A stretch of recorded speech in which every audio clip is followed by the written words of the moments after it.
সূরা মরিয়ম, এই সূরার নাম মরিয়ম। একজন নেককার আল্লাহ তাআলার প্রিয় বান্দি, তার নাম হযরতে ঈসা আলাইহিস সালামের মা, ওনার নাম হলো মরিয়ম। আল্লাহ তাআলা তার পছন্দের প্রিয় একজন বান্দি হযরতে মরিয়ম। এজন্য আল্লাহ তাআলা রব্বুল আলামিন উনার নামেই সরাসরি কোরআনুল কারীমের একটা সূরার নামকরণ করছেন। সুবহানাল্লাহ। এটা নারীর প্রতি আল্লাহ পাকের বিশেষ মূল্যায়ন, সম্মান। একজন নারীর নামে কোরআনের একটা সূরার কি করছেন? নামকরণ করে আল্লাহ তাআলা নারীকে দামি বানাইছেন। পৃথিবী তো আমরা এটা দেখি, কারো নামে বিভিন্ন রোড, সেতু, ব্রিজ নামকরণ করা হয়, হয় কি না বলেন? তো এই নামকরণের কারণে তাকে সম্মান জানানো হয়, ঠিক না? তো ঠিক আল্লাহ পাক রব্বুল আলামিন সাইয়্যিদা মারইয়াম আলাইহিস সালামকে ওনার নামে কোরআনের এই সূরাটার নাম রেখে ওনাকে বিশেষভাবে আল্লাহ তাআলা মূল্যায়ন করছেন। সুবহানাল্লাহ। নারীর প্রতি মূল্যায়ন আল্লাহ তাআলা সবচেয়ে বেশি করছে, সবচেয়ে বেশি করছে। কোরআনুল কারীমে নারীর জন্মকে, কন্যা মেয়ের জন্মকে আল্লাহ তাআলা বলছে তাবশীর, সুসংবাদ, সুসংবাদ। ওয়া ইদা বুশিরা আহাদুহুম বিল উনসা যাল্লা ওয়াজহুহু মুসওয়াদ্দান ওয়া হুয়া কাযীম। আল্লাহ বলে জাহিলি যুগে মানুষগুলো এত খারাপ ছিল, কাফেররা আল্লাহ তাদের নিন্দা করে বলতেছে, যখন তাদেরকে সুসংবাদ দেওয়া হতো কন্যা সন্তানের, তখন তাদের চেহারা কালো হয়ে যেত। মেয়ে হয়েছে শুনলেই চেহারা কি হয়ে যেত? কালো হয়ে যেত, মলিন হয়ে যেত। অহুয়া কাযীম, ভীষণভাবে লজ্জিত হয়ে যেত। তো আল্লাহ বলেন, অথচ আমি বলতেছি কন্যা সন্তান এটা লজ্জা না, বুশরা তাবশীর, এটা সুসংবাদ। বলেন আলহামদুলিল্লাহ। দুইবার বলছে ইয়াতাওয়ারা মিনাল কওমি মা বুশরা বিহি। আল্লাহ বলেন যে সুসংবাদ তাকে জানানো হইল, সেই সুসংবাদ থেকে লজ্জায় সে মানুষ কাছ থেকে মুখ আড়াল করে নেয়। এই কন্যা এটা তার জন্য সুসংবাদ। সুবহানাল্লাহ। আমার বাপ, তাইলে আল্লাহ তাআলা নারীকে, কন্যাকে বিশেষভাবে মূল্যায়ন করছেন। কোরআনুল কারীমের আরেকটা সূরা আছে, ৪র্থ নম্বর সূরা, সূরাতুন নিসা। আল্লাহ তাআলা নারীগণ, পৃথিবীর সমস্ত নারী জাতির নামে কোরআনুল কারীমের এই সূরাটা নামকরণ করে নারীকে মূল্যায়ন করছেন। সুবহানাল্লাহ। পুরুষগণ নামে কোরআনে কোনো সূরা নাই। সূরাতুর রিজাল এই নামে কোনো সূরা নাই। নারীদেরকে মূল্যায়ন করছে। নারীর জন্মকে আল্লাহ তাআলা সুসংবাদ বলছেন, নারীকে কদর করেছেন আল্লাহ। কোরআনুল কারীম আল্লাহ বলেন, ওয়া খালাকা মিনহা যাওজাহা।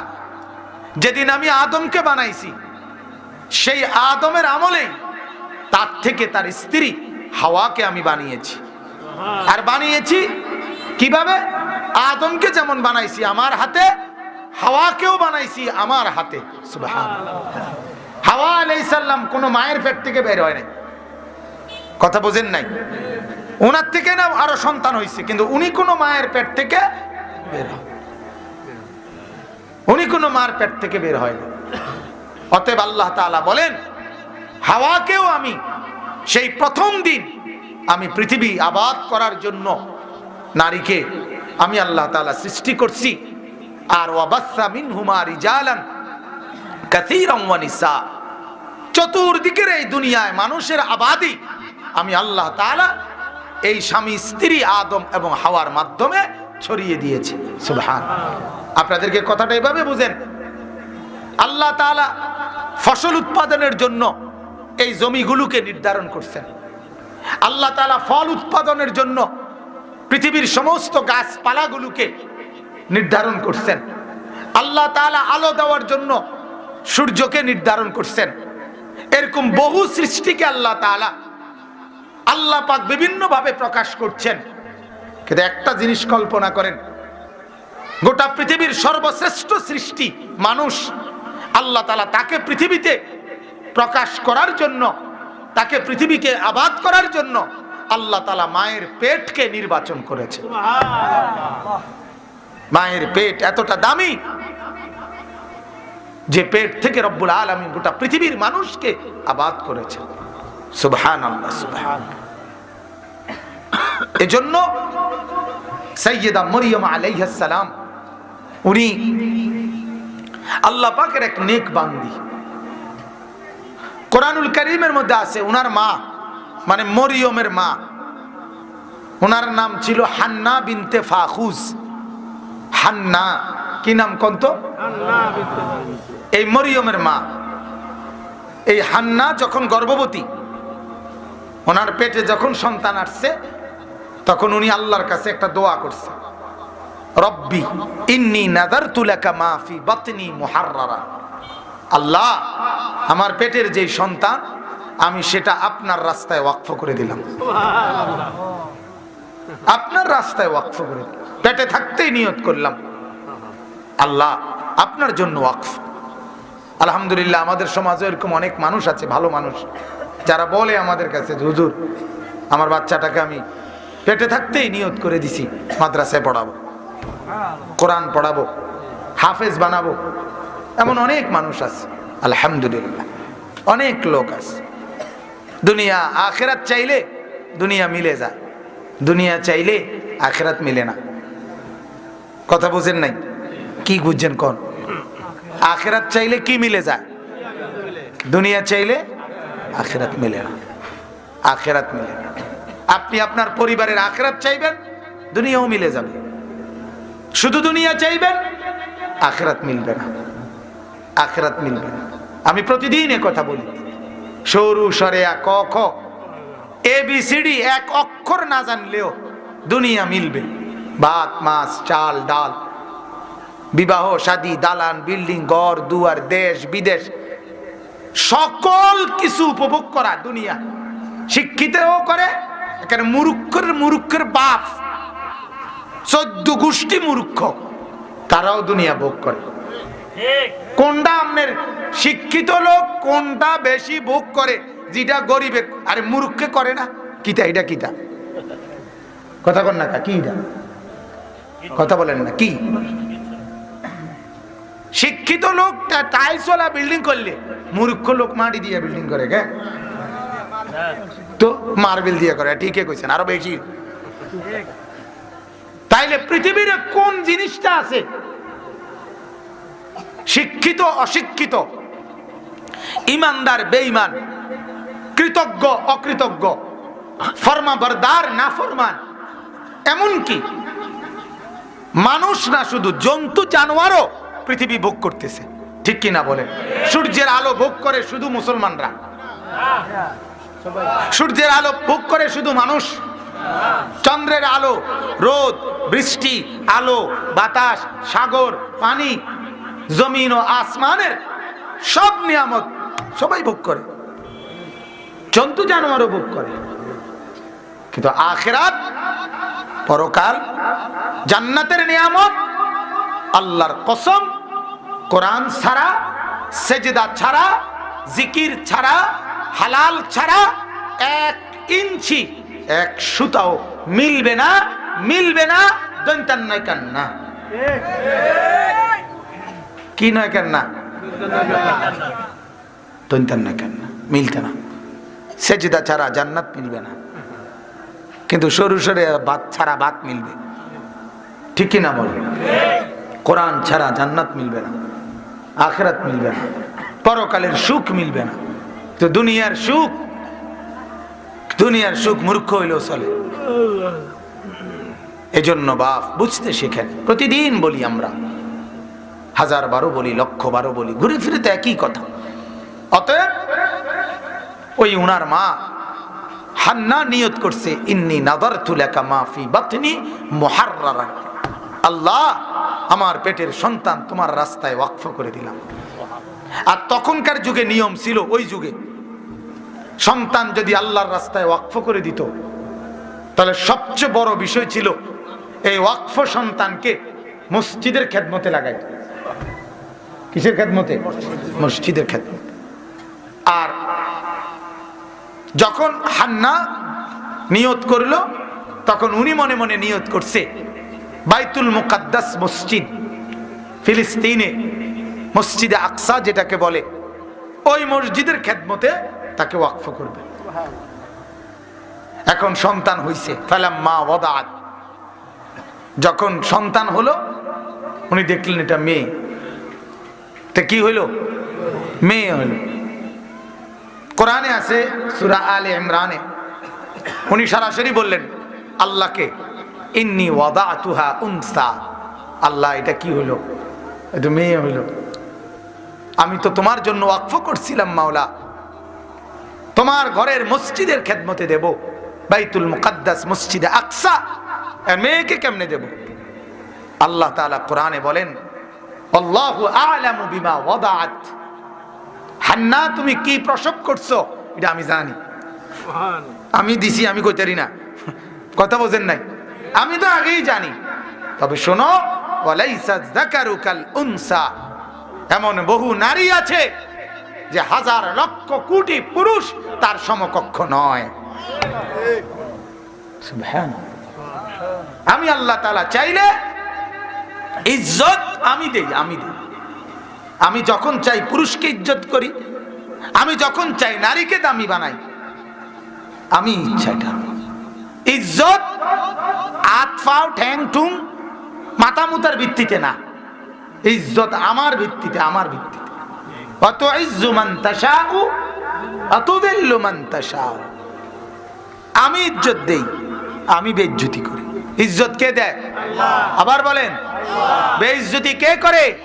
হ্যাঁ, কুলিল্লাহুম্মা মালিকাল মুলক তুতিল মুলকা মান তাশাউ ওয়া তানজিউল মুলকা মিম্মান তাশাউ ওয়া তুইজ্জু মান তাশাউ ওয়া তুযিল্লু মান তাশাউ।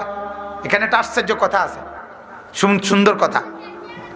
আল্লাহ তাআলা বলছে চারটা জিনিস, এখানে কথাটা মনোযোগ দিয়ে বোঝেন। আল্লাহ বলেন আমি যাকে চাই তাকে রাজত্ব দেই। কি দেই? আমি যাকে চাই তার থেকে রাজত্ব ছিনিয়ে নেই। আমি যাকে চাই তাকে ইজ্জত দেই। আমি যাকে চাই তাকে বেইজ্জতি করি। কয়টা হলো? এখানে তাফসীরে একটা কথা আছে, আল্লাহ তাআলা আলাদা আলাদা বলছে কথাটা। এই কারণে এটা বুঝতে হবে, আল্লাহ বুঝাইছে যাকে আমি রাজত্ব দেই তারে লগে আমি ইজ্জত দিতে হইবে। রাজত্ব মানে ইজ্জত না, এটা না, আমি আলাদা কইছি। অর্থাৎ রাজত্ব পাওয়ার পরেও ইজ্জত দেওয়া না দেওয়া এটা আমার আলাদা চ্যাপ্টার। এজন্য আমি ইচ্ছে করলে রাজত্বের লগে ইজ্জতও দিতে পারি, আবার ইচ্ছা করলে রাজত্বের লগে বেইজ্জতিও করতে পারি। বুঝছেন নি মাওলানা সাহেব? এজন্য আলাদা আলাদা বলছি। নেতাগিরি ফাইলেই সামনে খুব দামি হয়ে যাবেন, ইজ্জত পাবেন তার কোনো নিশ্চয়তা নাই। নেতা হইছে টিকারি, মানুষে কয় চিটার, আমার কথা কয় না। নেতা হইছে ঠিক আছে, এবারে মানুষে কয় বাটফার, তো কি লাভ হইল? হ্যাঁ, তুতিল মুলকা মান তাশা। এজন্য আল্লাহ বলে দেখো ফেরাউনকে আমি বাদশাহী দিছি, ইজ্জত দেই নাই, আমার কথা কয় না। নমরুদকে আমি বাদশাহী দিছি, কি দেই নাই? বেলালকে আমি বাদশাহী দেই নাই, ইজ্জত দিছি।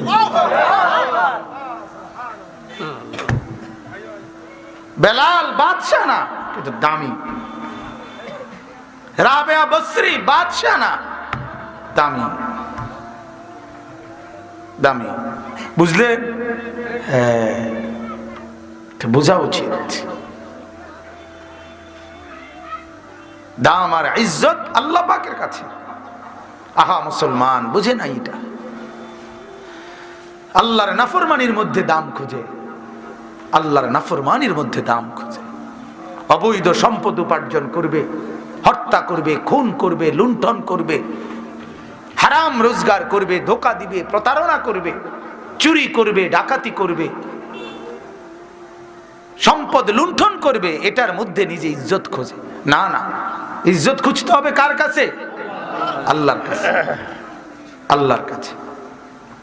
সেদিন এক বুজুর্গের জবানে বয়ান শুনতেছিলাম, আশ্চর্য বয়ান। উনি এত সুন্দর কথা বলছেন যে গোটা পৃথিবীর উম্মত, শুনেন কথাটা, সমস্ত উম্মতে মুহাম্মদী রাসূলের উম্মত সবাই দোয়া চায় আল্লাহ নবীর সাথে হাসর কইরেন। বুঝেন না? কার সাথে? আপনারা চান না এটা? আর নবী কি বলে জানেননি? নবী কয় আল্লাহ গরিবের সাথে আমার হাসর কইরেন। ঠিক না? ওয়াহশুরনি ফি জুমরাতিল মাসাকিন, আল্লাহ রাসূলের দোয়া এটা। আল্লাহ গরিবের সাথে আমার হাসর করি। সবাই চায় আমার সাথে হাসর হোক, আমি চাই গরিবের সাথে হাসর হোক। তো যদি রাসূলুল্লাহ সাল্লাল্লাহু আলাইহি সাল্লাম গরিবদের মাঝে দাঁড়ান, তখন সেই গরিবরা হাসরের ময়দানে কি পরিমাণ দামি হবে। আমার শায়েখ আল্লামা মুফতি মুশতাকুন নবী সাহেব হযরত অনেক সময় বলে, আজকের দুনিয়ার ক্ষমতাবান, সম্পদওয়ালা, মালওয়ালা, বাড়িওয়ালা এই চোখটা বন্ধ করলেই সবচেয়ে বড় ফকির কবরে।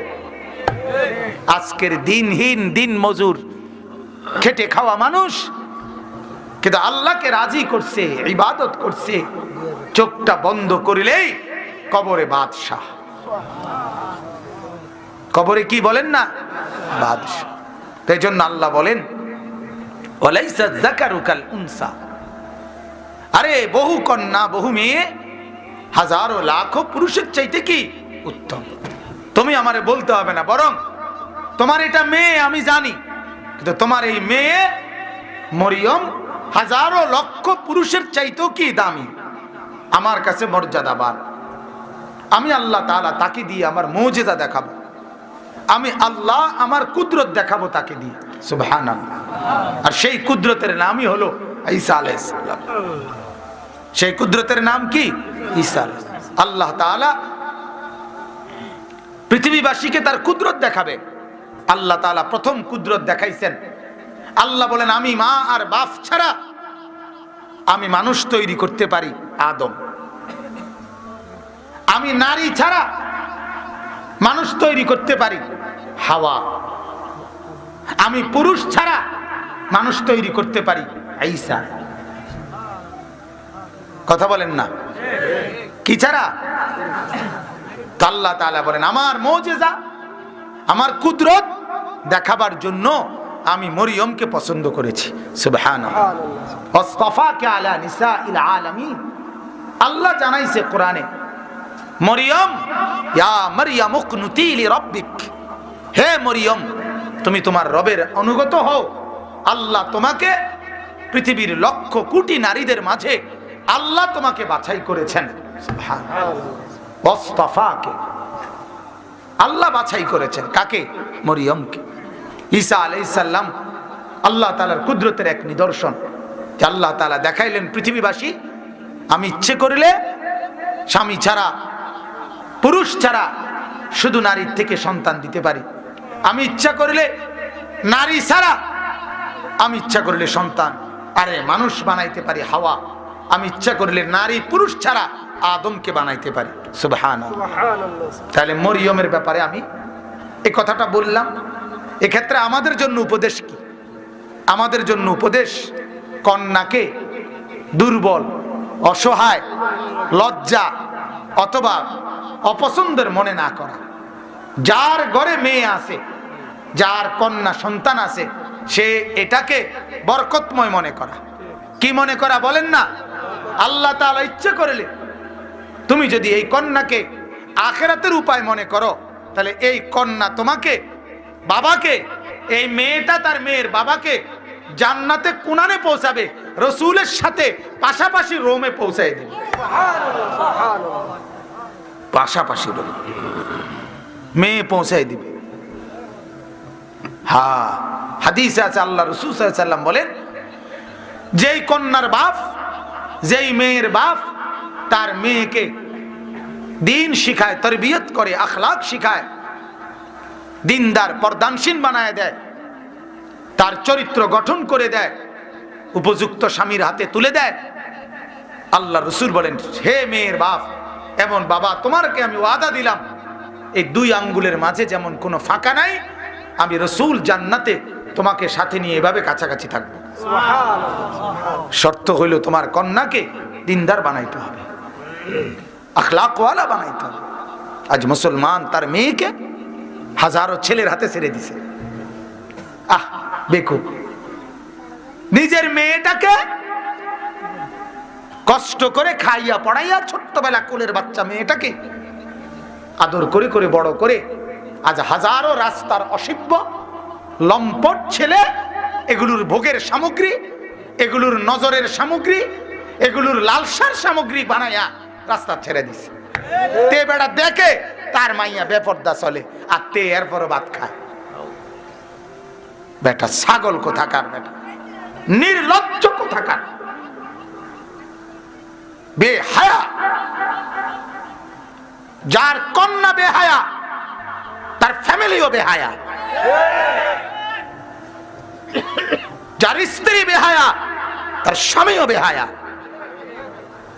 স্বামীও বেহায়া। বেটা কোন মুসলমানের বিবি বেপর্দা হইতে পারে না, কোন ইমানদারের মেয়ে বেপর্দা হইতে পারে না।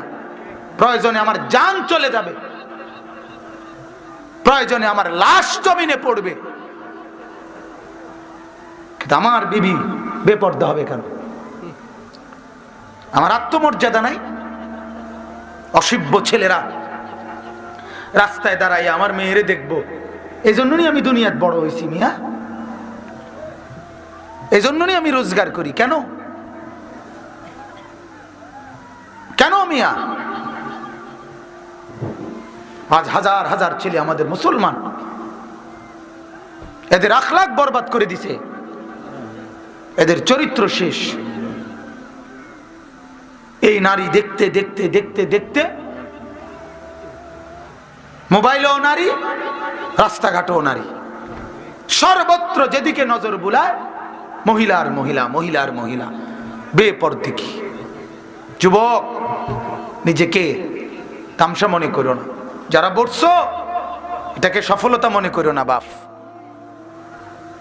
তুমি অনেক নারী দেখো, মোবাইলে ছবি দেখো, উলঙ্গ নর্তকী দেখো, তোমার মা কিছু বলে না, তোমার বাপ কিছু বলে না। আহা, তুমি বদনসিব, তুমি এটারে সফলতা পাইব না। তারা আমারে কিছু কয় না, তারাও বেকুব, তুমিও বেকুব, এই জন্য মাতে না। আমার বাপ হইলে এরকম ছিল না, ঠিক? আমার মা এমন ছিল না। আমার মনে আছে, আমি একবার জীবনে মাদ্রাসার থেকে আসছি, আমাদের বাসা কুমিল্লা ঠাকুরপাড়া, বাসার বারান্দায় বসছি আমি মোড়া দিয়া। মা আমার ভিতরের থেকে বলতেছে, ফুত এদিকে ঘুরাবো, মানে উল্টিয়া ওইদিকে ফিরাবো, মার দিকে ফিরাবো। তা আমি ফিরা বৈশা বললাম, মা কি হইছে? ওই ঘরের কামের মাইয়া তোর দিকে চাইয়া রয়েছে। তো মা দেখছে, মা বলছে ফুত ঘুরাবো। এটা মা আমার, যার জিন্দিগি সন্তানের নজরদারি করছে। এখনো এখনো আজ 41 বছর বয়স, আমার 4টা সন্তান আছে, এখনো আমার মা আমার বাসায়, আজকে প্রায় 10-12 দিন বাসায় আমার, এখনো ফজরের নামাজের সময় আজও আমার আগে আমার মাই আমার উঠেছে। আজকেও ফজরের নামাজ, ওই যে আমার আরেক ভাই আছে এখানে, আপন ভাই, ওই আমার বাসায় আছে আজকে কয়েকদিন, তার ফ্যামিলি নিয়ে। জিজ্ঞাসা কর, তারও উঠাই মা।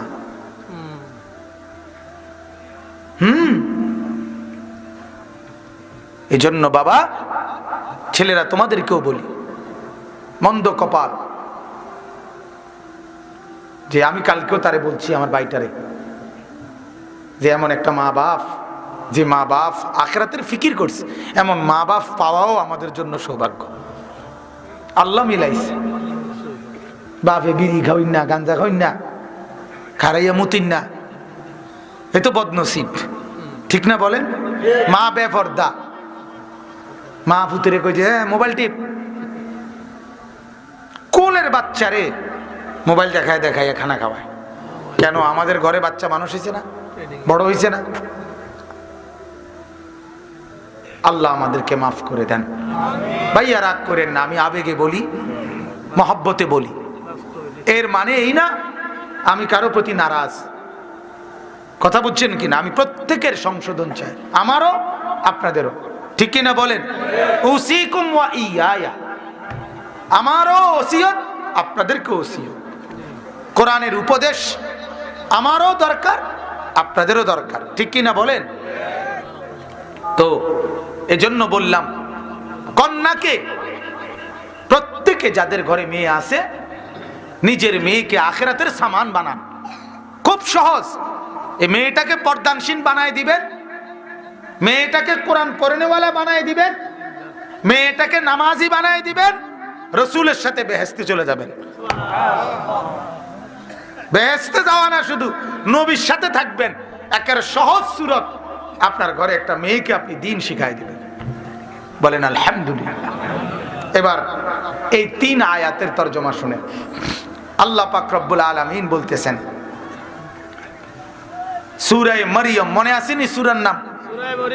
সূরা মরিয়ম। আল্লাহ তাআলা বলেন, ইন্নাল্লাযীনা আমানু ওয়া আমিলুস সালিহাত সায়াজআলু লাহুমুর রাহমানু উদ্দা। এই আল্লাহ তাআলা বলেন, নিশ্চয়ই যারা ঈমানওয়ালা হয়েছে, ওয়া আমিলুস সালিহাত, সমস্ত নেক আমল করেছে। 1 নম্বর ঈমানওয়ালা হইছে, 2 নম্বর সবগুলো নেক আমল করছে। কি হইছে কোন? কি কইছি? 2টা কথা কোন? 1 নম্বরে কি? 2 নম্বর সবগুলো নেক আমল করেছে। অনেকে কিচ্ছা রয়েছে মাতে না, যে কইতাম না, আপনি যেভাবে দমকাইছেন কইতাম না, যে কিলে দমকাইলেন। আমার ছোট ছেলে আছে সাফওয়ান, এতে মাঝে মাঝে না কইতাম না, কিরে কইতি না, নাম নেই এরকম করছেন কেন, এর জন্য কইতাম না। তাহলে বলেন 1 নাম্বার কি হয়েছে? ঈমানওয়ালা। 2 নাম্বার কি? নেক আমলওয়ালা। ওয়া আমিলুস সালিহাত। এই 2টা নিয়ামত। দেখেন, আসলে কোরআনের সমস্ত বর্ণনার খোলাসা এটাই, ঈমান, নেক আমল। কি বলেন না? জান্নাতে যাওয়ার 2টা চাকা, একটার নাম ঈমান আর একটার নাম কি? নেক আমল। এই 2 চাকা স্টার্ট দিবে, জান্নাতে পৌঁছবে, জান্নাতে পৌঁছবে। এটাই ঘুরে ফিরে কথা। কোরআনের বক্তব্য এটাই, ঈমান আর নেক আমল। আল্লাহ তাআলা বলেন, এই 2টা যদি আল্লাহর কাছে কেউ পেশ করে, আল্লাহ তাআলা বলেন সায়াজআলু লাহুমুর রাহমানু উদ্দান। আল্লাহ বলেন সায়াজআলু লাহুম, তাদের জন্য দিয়ে দেন আল্লাহ উদ্দান, সর্বত্র ভালোবাসা। সর্বত্র কি দিয়ে দেন? ভালোবাসা দিয়ে দেন। এই কথাটা আল্লাহ বলেন, ঈমান আর নেক আমল কেউ যদি আমি আল্লাহকে দেয়, চতুর্দিকের সমগ্র সৃষ্টি জগতে সবার কাছে তার জন্য ভালোবাসা আমি দিয়ে দিই। এবার আমিও তাকে ভালোবাসি, আসমান জমিনের ফেরেশতাও ভালোবাসে, আমার জিন ইনসান, আমার মাখলুকাতের যদি 18,000 হয়, কম হোক বেশি হোক, আমার সমস্ত সৃষ্টি জগৎ আমার ওই বান্দাকে ভালোবাসে। ঈমান আর আমলের নজরানা যে আমাকে দিছে। কথা বুঝছেন? কলে এখানে গুরুত্বপূর্ণ কথা, দীর্ঘ হায়াত, দীর্ঘ হায়াত পেলেন, অনেক বাড়ি গাড়ি পেলেন, কিন্তু ঈমান আর আমলের থেকে বঞ্চিত। এটা মনে রাখেন, আখিরাতের বরবাদির তো কোনো সীমাই নাই, দুনিয়া তো ইজ্জতের কোনো গ্যারান্টি নাই। পৃথিবীতে কোনো বেঈমান, কাফের, মুশরিক, নাস্তিক, মুরতাদ, বেআমল, এরা কেউ মানুষের কাছে যুগ যুগ ধরে সম্মান ইজ্জত পায় নাই। পাইছে বলেন? কথা বলেন না, পাইছে? পায় না। গায়ের জোরে সম্মান আদায় করা আর দিলের ভেতর থেকে সম্মান পাওয়া, এটা ভিন্ন জিনিস। এটা ভিন্ন জিনিস কিনা বলেন? অতএব আল্লাহ তাআলা বলেন, বান্দা ঈমান আর আমল পেশ করো, তোমার জন্য সম্মান আখিরাতেও আছে, তোমার জন্য ইজ্জত দুনিয়াতেও আছে। বলেন আলহামদুলিল্লাহ, বলেন আলহামদুলিল্লাহ। আমার ভাই, তো এই কথাটা আমরা, এটাই মূল বক্তব্য আজকে আমার। ঈমান আর নেক আমলের নজরানা পেশ করেন। ঈমান সবচেয়ে বড় সম্পদ। আমরা যারা এখানে বসছি, আমাদের সবচেয়ে বড় পুঁজির নাম হলো ঈমান। কি বলেন না? সবাই বলেন ঈমান। ঈমানবিহীন জিন্দেগি এক ফোঁটা দাম নাই। আর ঈমানওয়ালা জিন্দেগি 7 আসমান ও জমিনের চাইতে বেশি দাম। হাদিসের মধ্যে আছে, আল্লাহর নবী সাল্লাল্লাহু আলাইহি ওয়াসাল্লাম বলেন, যে ব্যক্তি লা ইলাহা ইল্লাল্লাহর কালেমা পড়বে তাকে কি পরিমাণ নেকি দেওয়া হবে জানেন? আল্লাহর নবী বলেন, মা বাইনাস সামাই ওয়াল আরদ তামলাউ, অর্থাৎ 7 আসমান ও জমিনের মাঝের যতটা জায়গা, পুরাটা জায়গা আল্লাহ নেকিতে পূর্ণ করে দিবে। তাহলে 7 আসমান আর 7 জমিনের চাইতে দামি লা ইলাহা ইল্লাল্লাহ। কালেমা দামি, ঈমান দামি, ঈমান অনেক দামি, ঈমান অনেক দামি।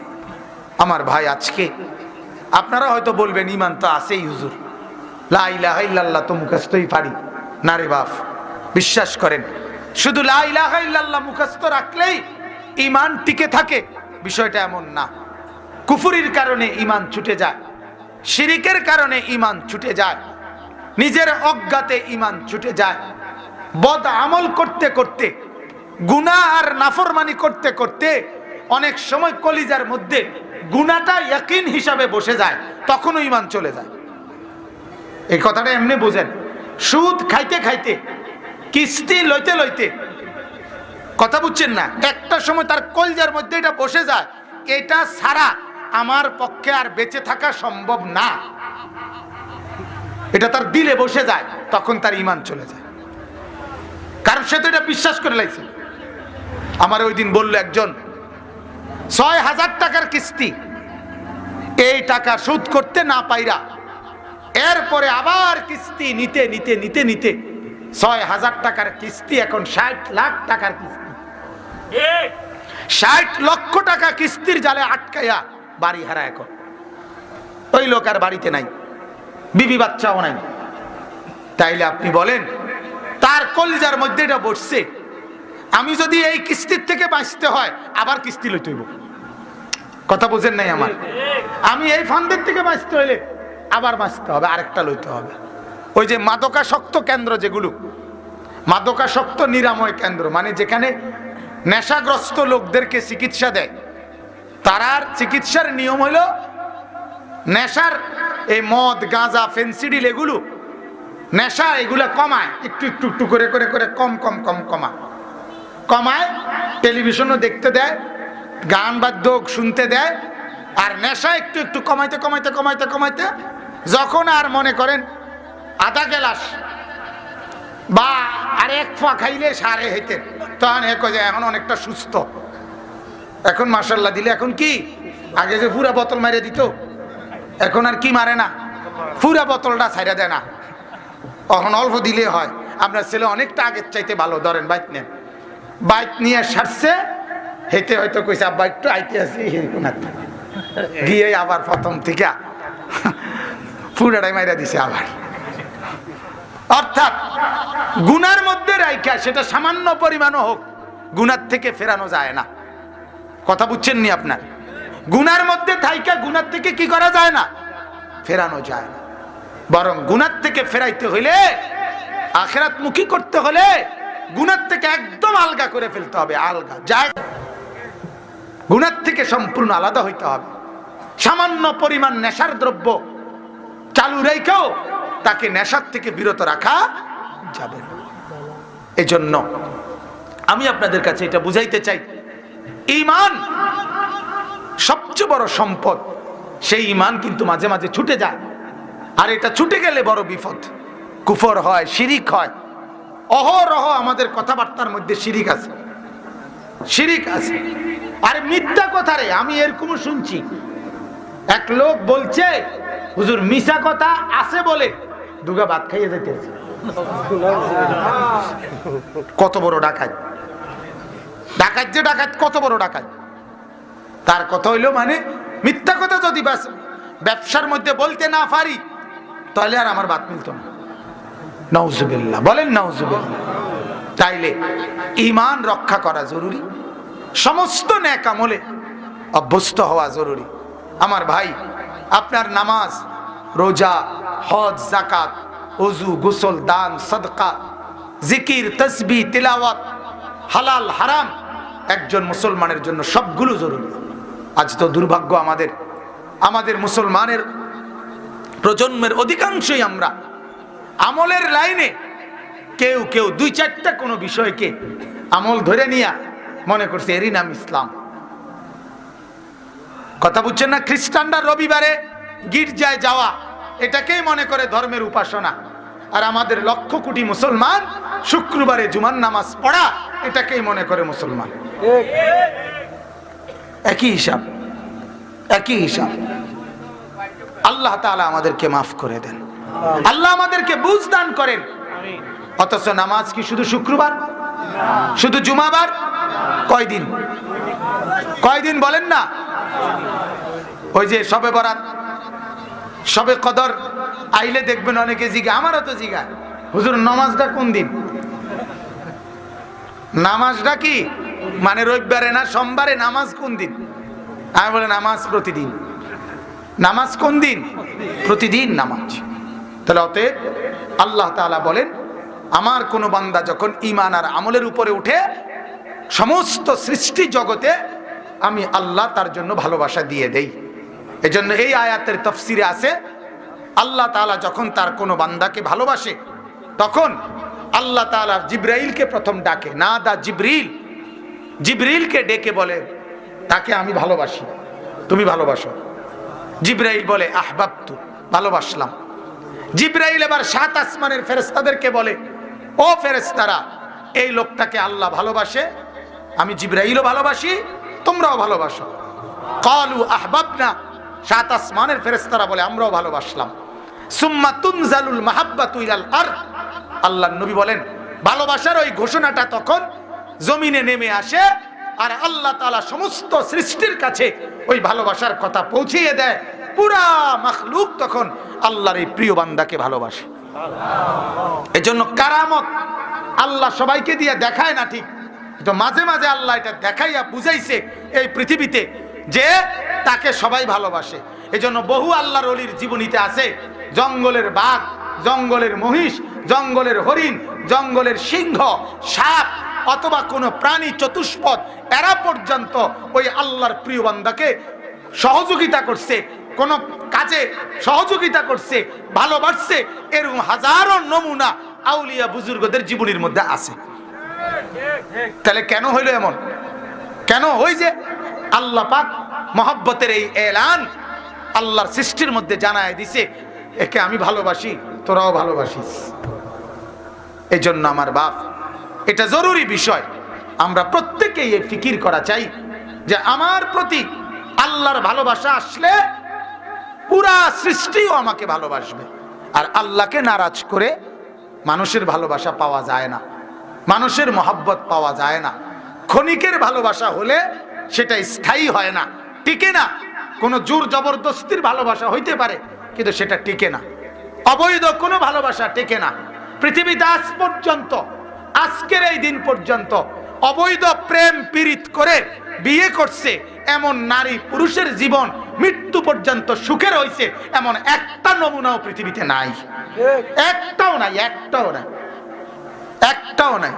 আল্লাহকে নারাজ করে সুখ পাওয়া যায় না, আল্লাহকে নারাজ করে প্রকৃত ভালোবাসা পাওয়া যায় না, আল্লাহকে সেজদা না করে, গোলামি না করে দাম পাওয়া যায় না ভাইয়া, দাম পাওয়া যায়। আমি তো নিয়মিত বলি, 800 বছর আগের রাবেয়া বসরি আজ 800 বছর পরেও আমাদের কাছে সম্মানিত, ঠিক কি না বলেন?